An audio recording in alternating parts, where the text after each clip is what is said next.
What I want to talk about, and I've already, of course, indicated this, is the central theme, as I see it, of American history in the 30-odd years following the close of World War II, and to reflect on the legacy of that theme in the 25 or so years since then. And this, of course, is the explosion of the most powerful popular expectations in the history of the United States, or I think, for that matter, perhaps in the history of any nation in our time. My argument is that these expectations about the capacity of the United States and of its people to live and also to run an ever better world gathered momentum, and here we get back to decades, in the so-called feisty 40s and nifty 50s, and then accelerated with apparently irresistible force in the early 60s. While stymied to some degree thereafter, these expectations and the rights consciousness that they expanded have by no means disappeared from our culture. And a central argument of my talk tonight is that these expectations, often grandiose, having become firmly embedded in American culture by the early 70s, continue to lie at the heart of many of the hopes and of the frustrations of our society today. So this theme of grand expectations is, of course, the centerpiece here of my book and of my talk. But let me begin with a few caveats and reminders. Because if we pause for a moment to reflect on some economic statistics in the late 1940s, and some of you, I think, probably were alive then, we may well wonder what there was for Americans to be so optimistic about at that time. In 1947, 1/3 of American homes lacked running water, 2/5 coped without flush toilets, and 3/5 were without central heating. Historians now estimate that about 30% of America's population in the late 1940s lived in poverty, that is, in households whose income from all sources failed to provide a decent standard of living according to contemporary definitions of that admittedly very relative and subjective term.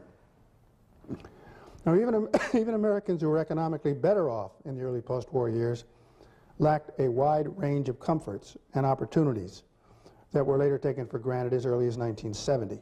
In 1945, only 46% of American households had a telephone, and 52% of American farm dwellings inhabited by more than 25 million people, this was 18% of America's population of 143 million, a little more than half of what it is today, still lacked electricity.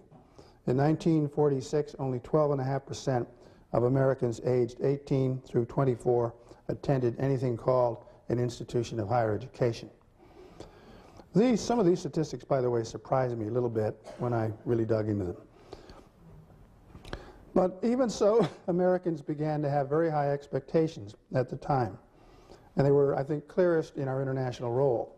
Walter Lippmann, our most respected columnist at that time, wrote in 1945, "What Rome was to the ancient world, what Great Britain has been to the modern world, America is to be to the world of tomorrow." And statistics indeed seem to bear Lippmann out. With 7% of the world's population in the late 1940s, the United States accounted for half the world's manufacturing output. American workers produced 57% of the planet's steel, 43% of its electricity, 62% of its oil, and 80% of its automobiles. Annual per capita income in the United States in mid-1949, at around $1,500 by some estimates, was much higher than in the next most prosperous group of nations, which in order were Canada, Great Britain, New Zealand, Switzerland, and Sweden, which had per capita incomes as translated into real buying power at somewhere between $700 and $900. Economic growth in the late 40s and 50s then led to extraordinary expansion of consumer goods, and I'll just talk about automobiles, and I won't give you too many numbers after this. In 1950, there were 40.3 million cars registered in the United States to 39.9 million families, average about one per family. By 1960, there were 73.8 million cars for 45 million families.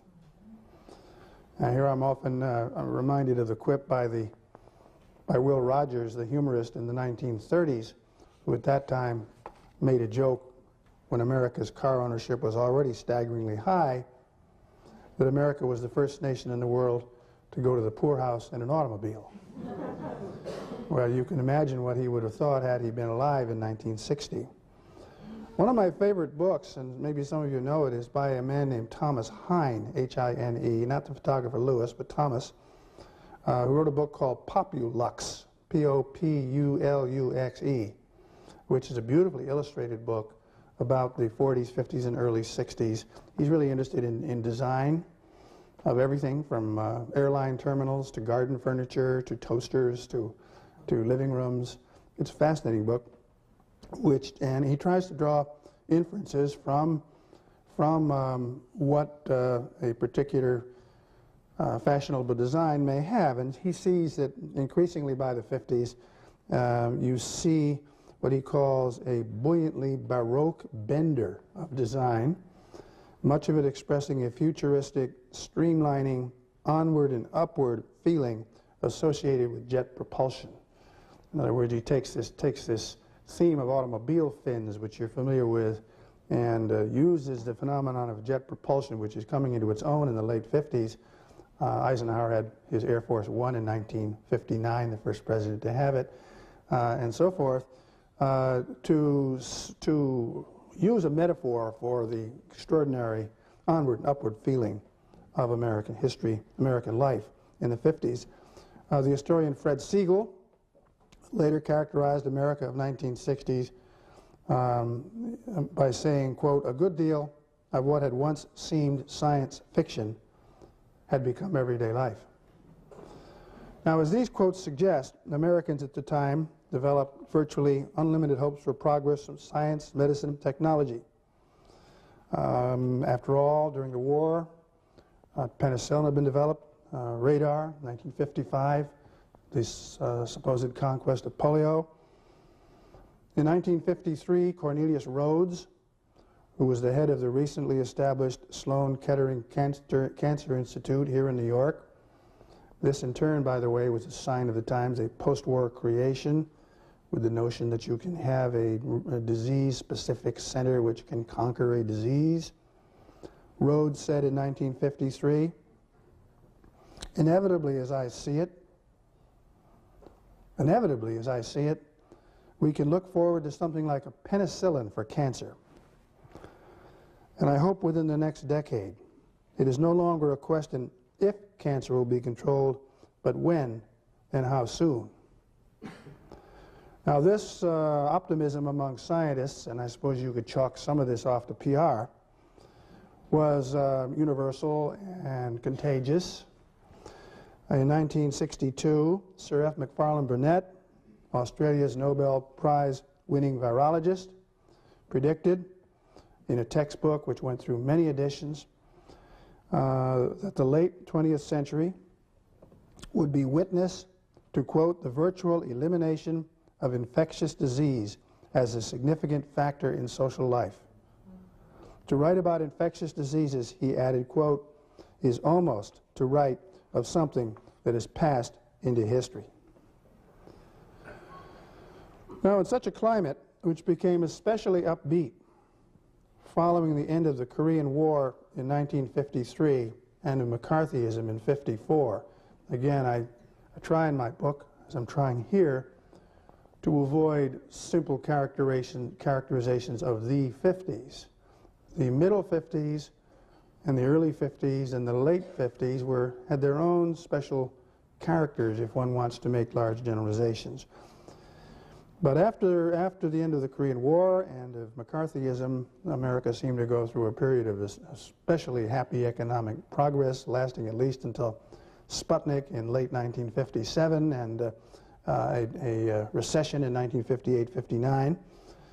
But many Americans thought in the 50s that they were on the verge of conquering a whole range of social problems as well as scientific ones. Remember George Meany? Meany, he was the head of the AFL-CIO, which put its troubles away, sort of, and merged in 1955. Meany said at that time, "American labor has never had it so good." Some of America's intellectuals, including people who would have called themselves liberals or even left of liberal, tended to downplay the power of class, racial, and regional divisions, imagining that they were disappearing and that something called consensus was at hand. In 1954, the historian David Potter wrote a wonderful book about something he called the American character. You probably know, that we just, historians don't even talk about this anymore. We're so aware of what a multicultural and divided nation we are that the notion that there is such a thing as an American character is thought to be stupid indeed. But it wasn't thought to be stupid by very good historians in the 50s who searched for whatever it was that was making the United States such an upwardly moving place, particularly in contrast, since in the back of so many people's minds there was a Soviet Union, particularly in contrast to the Soviet Union. Anyway, Potter wrote this book, and it was entitled A People of Plenty, The People of Plenty. 4 years later, in 1958, John Kenneth Galbraith, surely no conservative, followed with his much acclaimed book, The Affluent Society. Now, neither author actually celebrated wealth per se or material acquisition. In fact, Galbraith in particular was very contemptuous of it, and the theme of his book, The Affluent Society, was that Americans spent far too much on private pleasures and far too little on public services. Still, as the titles of both books suggested, and particularly Potter's effort to isolate the essence of the American character, both books emphasized the unmatched and apparently ever upward growing wealth of the United States, and saw these as the key, for better and for worse, to an understanding of what America was all about. Few writers in the 50s, including Galbraith in his Affluent Society, spent almost no space on poverty, or for that matter on race relations.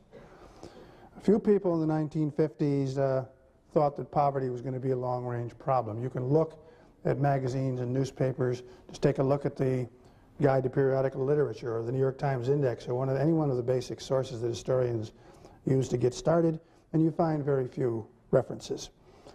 The columnist Max Lerner, who was also a liberal, wrote in 1952, "We are farther on the road to reducing poverty to a very marginal phase of our life than any other social system in history."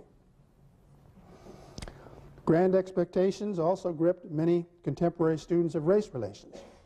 And no one established this mood better than the Swedish social scientist Gunnar Myrdal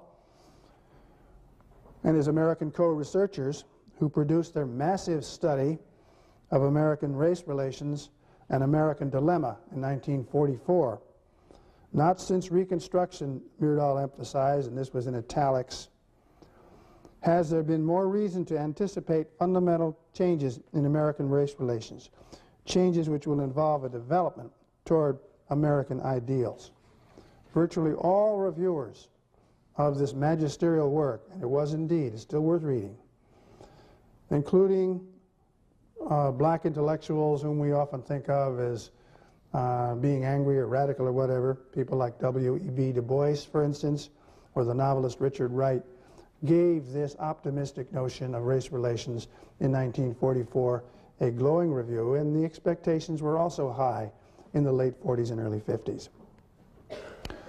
Now, two interrelated developments in the early 60s then lifted these already growing expectations to even greater heights, especially among younger, middle-class people who had not personally experienced the bad old days of the 1930s and 1940s.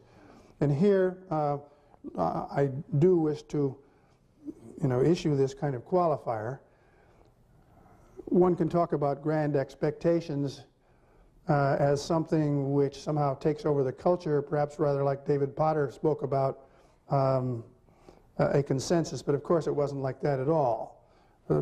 This affected different people in different ways, and my point is that these grand expectations particularly affect many younger middle-class people who never experienced the Depression or World War II and really entered into their early adult years and then in their later adult years in a very different world. And they were particularly affected, as I say, by two interrelated developments of the early 60s. The first was the civil rights movement, which intensified, as you know, in the early 60s and resulted in some very important and lasting legislation, among other things. My point here, and it's so well known that I won't dwell on it, is that the moral power of civil rights activism stimulated not only civil rights workers, but also promoted unprecedented rights consciousness in the culture at large. And by the late 60s, a host of other groups. Women, now, for instance, was formed in 1966. Native Americans, Chicanos, gay people, Stonewall was 1969. The elderly had taken their cues from the civil rights movement and were organizing in groups to defend their rights. There was even a highly visible national welfare rights organization run by a Providence native by the name of George Wiley. The notion of rights consciousness really takes hold during this period. The second key development of the early 60s was extraordinary economic growth. I could give you more figures. Suffice it to say that between 1961 and 1965, the annual growth rate was around 5%. This is unimaginable. The 1960s were the longest period of uninterrupted economic growth, that is, no recession in American history, although we're approaching that again. It seemed as if it would never stop. So that these two things, the rights consciousness stimulated by the civil rights movement and other groups, the sense that the economy was just going to keep going onward and upward, promoted not only expectations for more prosperity, promoted not only more consumption of goods, but also promoted notions that American society could be better, could be fairer. I think there was some relationship, in short, between people's perceptions of the economy and what it can manage to do, and liberal and conservative ideas. But it's a very complicated thing, and I hope nobody asks me any questions about it. But my notion here is that that people began to feel as if the American economy could accommodate a better life for all people. After all, it seemed as if we could afford it. We're talking about a very large pie here. So these two interacting developments of the 60s, rights revolution, economic growth, they don't affect all people the same. I don't want you to think I'm some kind of a Pollyanna here. A lot of people are not part of it. Blacks receive legal rights, but as we all know, their social and economic and often their educational situation is far inferior to that of whites. Same thing with women and many of the other groups. It's one of the reasons why they're so angry, of course, not only in the 60s, but later on. And of course, it's a complete mistake to imagine that the 50s or the early 60s were some kind of golden age, which I'm afraid is something we often imagine. It was a good age for a lot of people, but not for everybody, of course. But I want to repeat, the sense of expectation was really remarkable. I'll give you a couple of quotes. First one from Richard Goodwin, a speechwriter for President Kennedy, later for President Johnson, and on and on. Now the husband of Doris Kearns Goodwin. Recalled the fantastic sense of possibility that New Frontiersmen developed by 1963. This optimism, Goodwin said, amounted to an almost sensual thrill of victory, not a culminating triumph, but the promise, almost limitless, of enormous possibilities yet to come. Second quote is from Theodore White, who wrote all those books on the making of the president, remember, felt the same way, identifying what he called, quote, a new generation of Americans who saw the world differently. A new generation who saw the world differently from their fathers. No one talked much about mothers. They were brought up to believe, either at home or abroad, that whatever Americans wished to make happen would happen. Now, this super-confident can-do mood lay at the root of America's passions, I mentioned this before, for wars of all kinds. I mentioned poverty, I mentioned cancer. One could talk about the notion of conquest of space, this military metaphor, which owed a lot to the World War II experience, becomes ubiquitous, it seems, as these expectations increase. What it also does is, I think, lead us into Vietnam in a big way. Not that this was the only reason, but certainly there was a sense that the United States could easily take care of what Lyndon Johnson called North Vietnam, pardon my language, but it was his, a little pissant country. There was the notion that we were big and we were strong and we could do it all. Johnson, in hailing the near-unanimous congressional approval of the Gulf of Tonkin Resolution of 1964, which gave him a pretty free hand in the years ahead, said, it's a characteristic quote, let no one doubt for a moment, he said, that we have the resources and we have the will to follow this course as long as it may take. Actually, we now know, this is an aside, Johnson had a lot of private doubts. And I've just been reviewing in galley form a second of a 2-volume biography of Lyndon Johnson by the historian Robert Dallek, D-A-L-L-E-K. It'll be out next week in my review in the Washington Post. But Dallek makes it very clear, as have some other historians, that behind all of this bombast of Johnson and his advisors, there was a lot of agonizing going on and a lot of uncertainty about whether it was the right thing to do and about whether, in fact, we really could do it. But publicly, this was the line, and it sold fairly well for a while. The can-do confidence also was behind Johnson's efforts for the Great Society legislation. Turn again to the war on poverty. This war did not arise because destitution was spreading. On the contrary, it was diminishing. Rather, the war on poverty reflected a sense, really a utopian notion, that the United States had both the money and the social science expertise which would enable it to eradicate poverty, something, of course, that no society has ever done. A generation ago, Walter Lippmann observed at the time, I like this quote, a generation ago it would have been taken for granted that a war on poverty meant taxing money away from the haves and turning it over to the have-nots. But in this generation, a revolutionary idea has taken hold.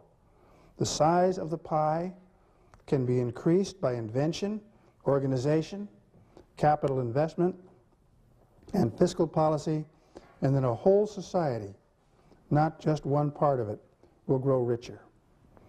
Well, when the dismal results of Vietnam began to contradict Johnson's high expectations, he still insisted publicly the nations could afford to pay for both guns and butter. He said, "We are a rich nation," he said in January 1966, "and can afford to make progress at home while meeting obligations abroad." Well, by 1967, he knew better. His State of the Union address in 1967 was so cautious in calling for domestic programs that James Reston, the New York Times correspondent, referred to his address as a call for guns and margarine. And after that, Johnson tried to maintain support for his domestic programs, but they fell far short from the magnificent goals that he'd outlined, in fact, the utopian goals that he'd outlined in 1964 and 65. And conservatives, here's one of my points I started off at the beginning, conservatives start going in after him. They say he's throwing money at problems.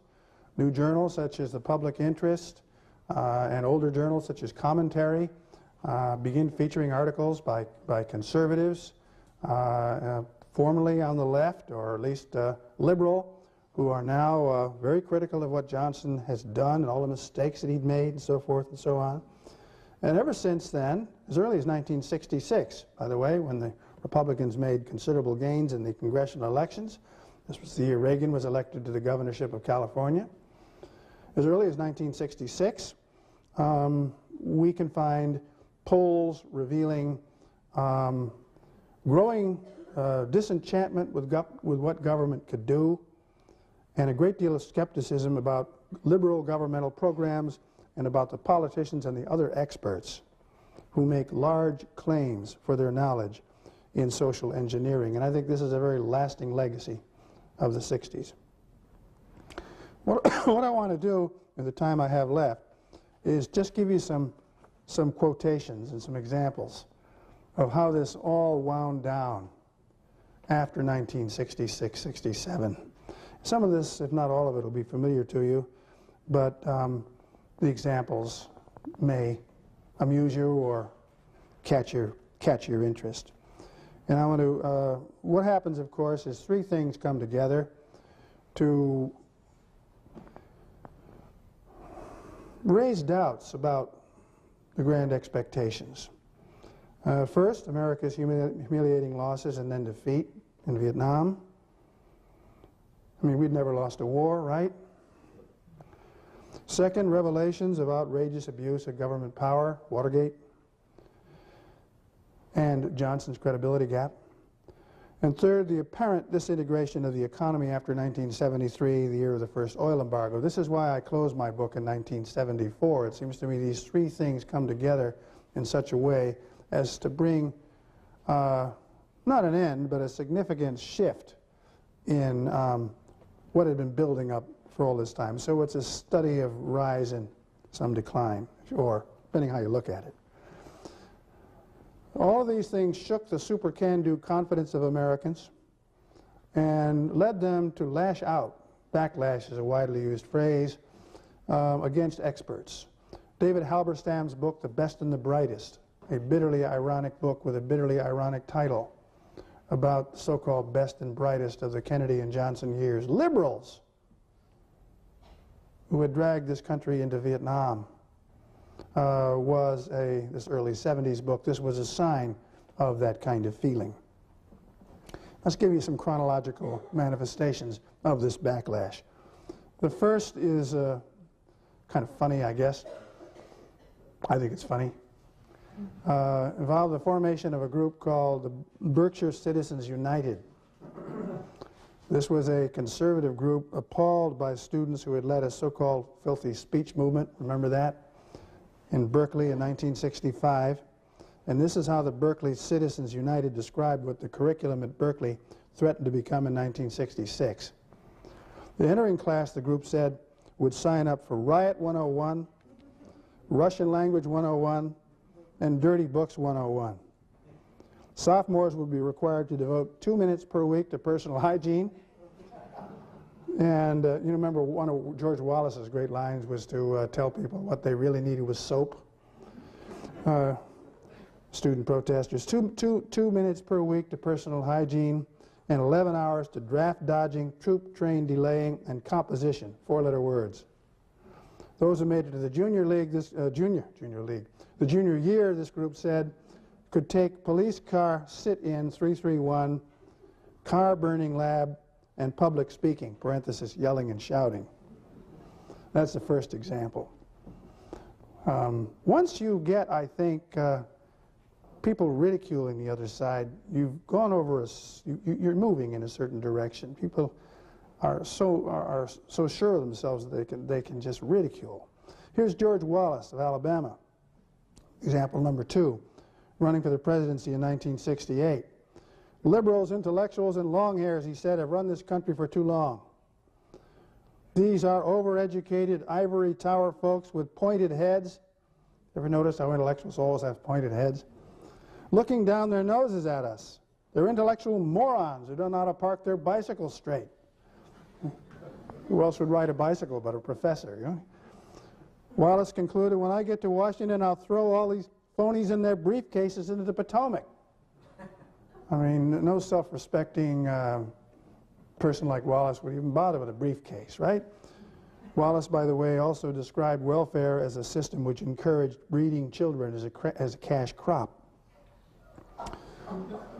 Yeah, George Wallace. Example number 3. You're a bunch of New Yorkers. Remember Mario Procaccino? He ran as a serious candidate for the mayoralty of New York in 1969 with language such as this: "We must stop coddling the criminals and pampering the punks. The do-gooders and bleeding hearts must stop handcuffing the police." Procaccino used to like to say, "It's safer to be in Vietnam than to be in New York at 3 o'clock in the morning." He added, "If I catch a burglar in my home, I wouldn't run for the handbook. I wouldn't call my lawyer. I'd just blow his brains out." Here's Attorney General John Mitchell in a memo for his boss, Richard Nixon, concerning student demonstrators in 1970. Mitchell and other people used to write many long memoranda. Stephen Ambrose's biographies of Nixon are very good on this. Long memoranda. And Nixon, as you know, would like to work by himself, would read these things at great length and cover the margins with comments, and they're all available to researchers. Anyway, he sends this memo to Nixon in 1970 on student demonstrators, quote, "Those stupid kids in the colleges and their professors are just as bad, if not worse. They don't know anything. Nor do those stupid bastards who are running our educational institutions." Nixon circled Mitchell's comments, scribbling in the margin, "John, dash, dash," in caps, "good job. Don't back off." On a more serious note, here's a teacher reflecting, one of you, one of us, in 1974. "After Watergate, it's crazy to have trust in politicians. I'm totally cynical, skeptical." So I say this is a major legacy of that period. Whether it's the question of power or influence, it's who you know at all levels. Nixon said he was the sovereign. The sovereign. Can you believe that? I was indignant. Somebody should have told him this is a democracy, not a monarchy. Next, a woman in 1974. I have this one in my book, and I think it, in a way, captures a lot of what I'm trying to say about this period. "Sometimes you get the feeling nothing has gone right since John Kennedy died. We've had the Vietnam War, all the rioting. Before then, you were used to America winning everything. But now you sometimes think our day may be over." Another example, a spokesman for the AFL-CIO talking about stagflation, the phrase used to describe the economy with double-digit unemployment and double-digit inflation and triple-digit interest rates, if that were possible. "The United States," he said, quote, "is a nation of hamburger stands, a country stripped of industrial capacity and meaningful work, a service economy, a nation of citizens busy buying and selling cheeseburgers and root beer floats." And finally, an often told one-liner joke that nicely expresses, I think, the widespread doubt tinged with disgust that many Americans even now feel about experts, in quotes. This one-liner, I don't know where it started. You can hear it all over the place. Since the passing of the can-do days of the 60s, it goes in the form of question and answer. Question: why is Harvard, by the way, any elite university except, of course, Brown will do for this joke. Why is Harvard a great repository of knowledge?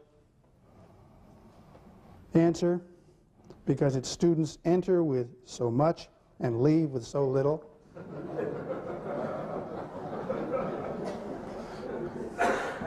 As I could say, this is not true at Brown. We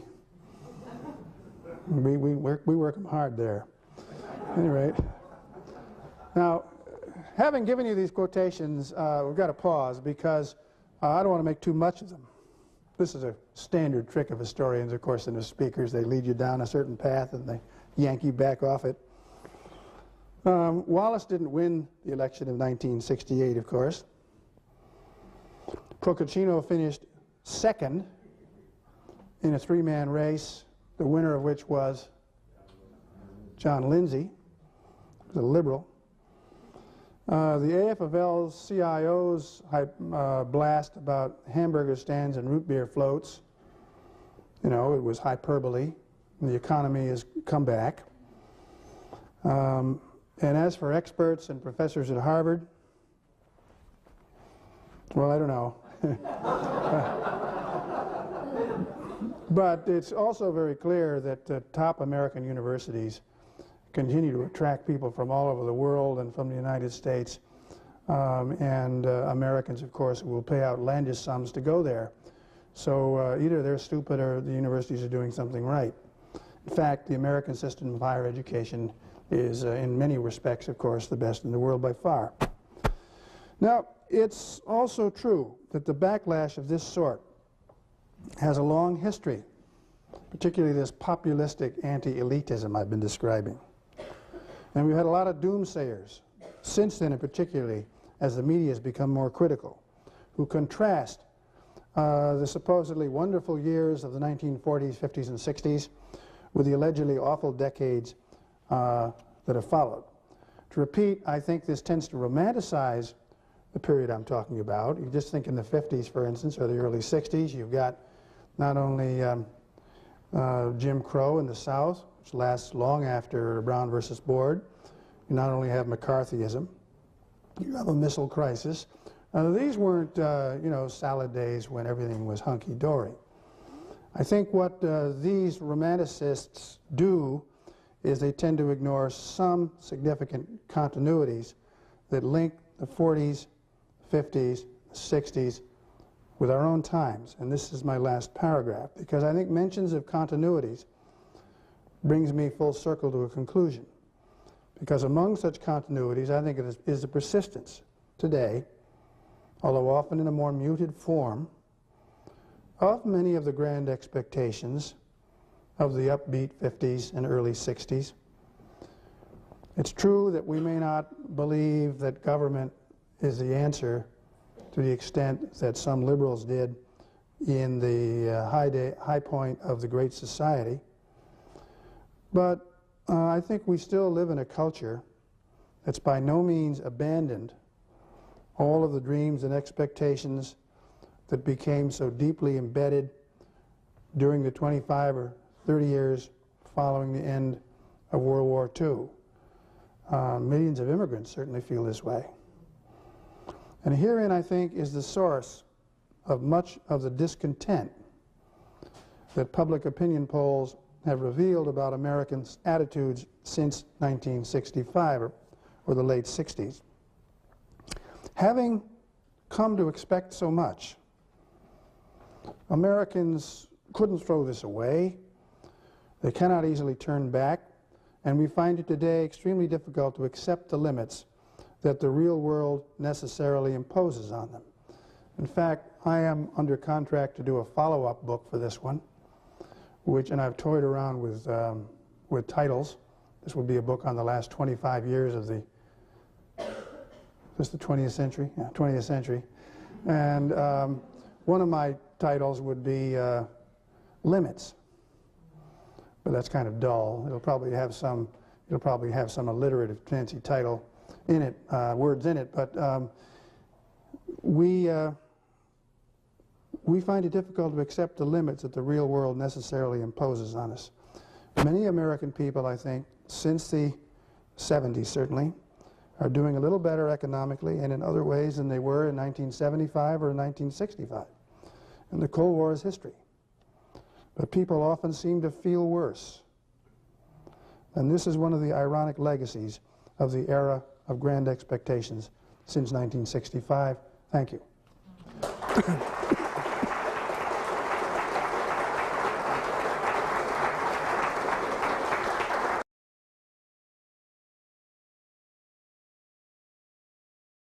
For 45 million families.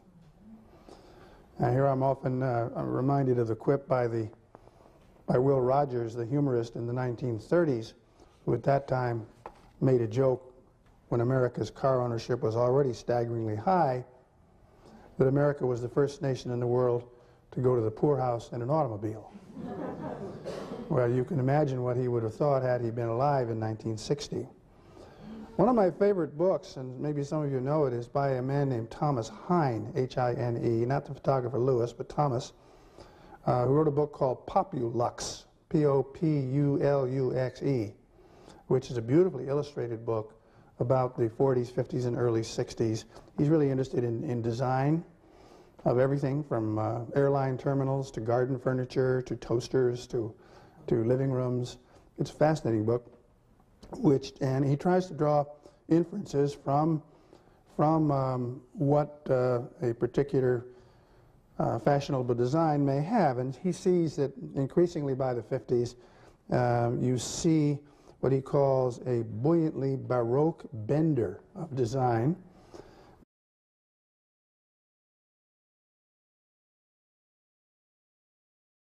What I want to talk about, and I've already, of course, indicated this, is the central theme, as I see it, of American history in the 30-odd years following the close of World War II, and to reflect on the legacy of that theme in the 25 or so years since then.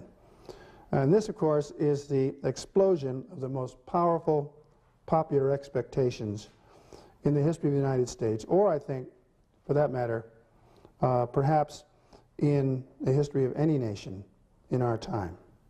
My argument is that these expectations about the capacity of the United States and of its people to live and also to run an ever better world gathered momentum, and here we get back to decades, in the so-called feisty 40s and nifty 50s, and then accelerated with apparently irresistible force in the early 60s.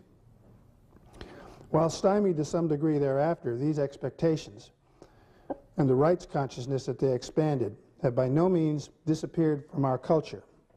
And a central argument of my talk tonight is that these expectations, often grandiose, having become firmly embedded in American culture by the early 70s, continue to lie at the heart of many of the hopes and of the frustrations of our society today. So this theme of grand expectations is, of course, the centerpiece here of my book and of my talk. But let me begin with a few caveats and reminders.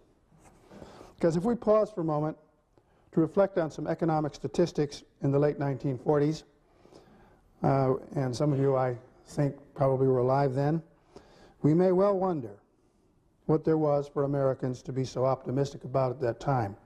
In 1947, 1/3 of American homes lacked running water, 2/5 coped without flush toilets, and 3/5 were without central heating. Historians now estimate that about 30% of America's population in the late 1940s lived in poverty, that is, in households whose income from all sources failed to provide a decent standard of living according to contemporary definitions of that admittedly very real. And statistics indeed seem to bear Lippmann out. With 7% of the world's population in the late 1940s, the United States accounted for half the world's manufacturing output. American workers produced 57% of the planet's steel, 43% of its electricity, 62% of its oil, and 80% of its automobiles. Annual per capita income in the United States in mid-1949 at around $1,500 by some estimates, was much higher than in the next most prosperous group of nations, which in order were Canada, Great Britain, New Zealand, Switzerland, and Sweden, which had per capita incomes as translated into real buying power at somewhere between $700 and $900. Economic growth in the late 40s and 50s then led to extraordinary expansion of consumer goods, and I'll just talk about automobiles, and I won't give you too many numbers after this. In 1950, there were 40.3 million cars registered in the United States to 39.9 million families, average about one per family. By 1960, there were 73.8 million cars, relative and subjective term. Now, even Americans who were economically better off in the early post-war years lacked a wide range of comforts and opportunities that were later taken for granted as early as 1970. In 1945, only 46% of American households had a telephone, and 52% of American farm dwellings inhabited by more than 25 million people, this was 18% of America's population of 143 million, a little more than half of what it is today, still lacked electricity. In 1946, only 12.5% of Americans aged 18 through 24 attended anything called an institution of higher education. Some of these statistics, by the way, surprised me a little bit when I really dug into them. But even so, Americans began to have very high expectations at the time. And they were, I think, clearest in our international role. Walter Lippmann, our most respected columnist at that time, wrote in 1945, "What Rome was to the ancient world, what Great Britain has been to the modern world, America is to be to the world of tomorrow."